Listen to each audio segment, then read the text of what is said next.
So I think what we need to do, and not just the United States, but the rest of the world, and I would probably have this set up by the United Nations, is a global virus basically monitoring center and reaction center that whenever a virus like this starts, we go into action immediately to determine what kind of virus is. We get all the pharmaceutical companies spun up. We fund this to the point where we're able to come up with a vaccine, maybe not in 10 months, but maybe in 10 weeks, perhaps. And obviously this will be funded by the globe, so everybody in the UN would obviously contribute to this. And also we would have these inoculation centers all over the world, maybe at every McDonald's or every Starbucks or something like that, something that's pretty ubiquitous.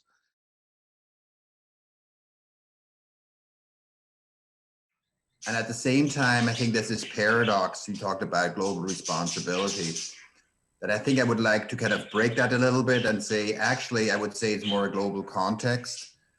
If we see it as context rather than as global responsibility, it becomes more obvious that we have to think about ourselves too. How do we fit into the larger game? And I think the most interesting part of COVID, the two interesting parts, one is kind of the collaboration over generations. In some ways, COVID asked humanity, the young people in humanity, to look after the older ones, because the older ones are much more vulnerable. I think per year increase in life, you increase your your morbidity about 13% or more for COVID.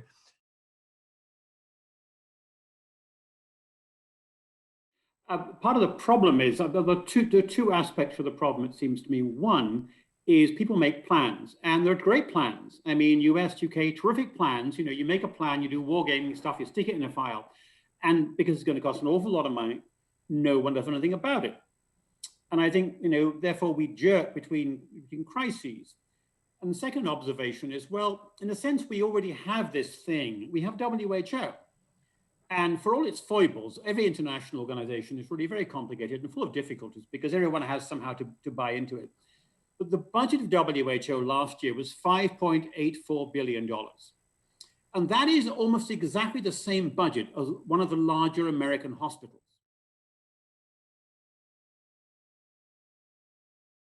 I've been locked up here in Ohio, like most other people have for the last, year just about. I guess my general observation is that I think it's still too early in the post-pandemic time period to have a proper understanding of exactly what political decisions were made, at least here in the United States, in this respect. When this came out, we were heavily involved in some very serious political activities that I think tended to influence the decision-making process at many levels of the federal government. And I think it will be some time before we kind of figure out exactly what processes were put in place, what things did not happen as they should have, to draw conclusions on how to do it better in the future.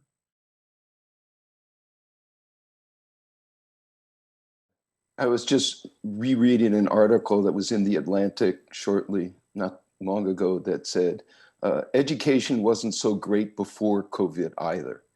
And almost all of us, we've gone to good schools. I would say we've all had a good education.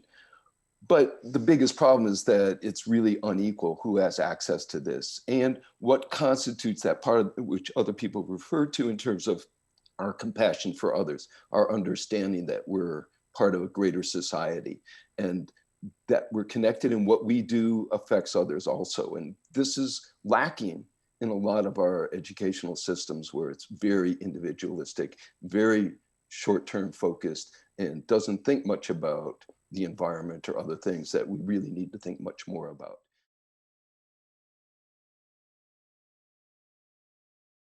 All of us are in trouble. So we have to establish standards that are common to all our planet, not that one country does in one way and the other does in the opposite way, because the enemy is the same, the problems are the same, and the way to face the problem must also be the same with adaptation where needed. But we don't have to invent. Everybody has to, every city is inventing the way to handle the pandemic. So this should be a lesson. This should be a lesson, and I believe that in the future, we should create organization, we should create standards, and we should create protocols to handle, but if possible, to avoid the spread of any type of epidemic.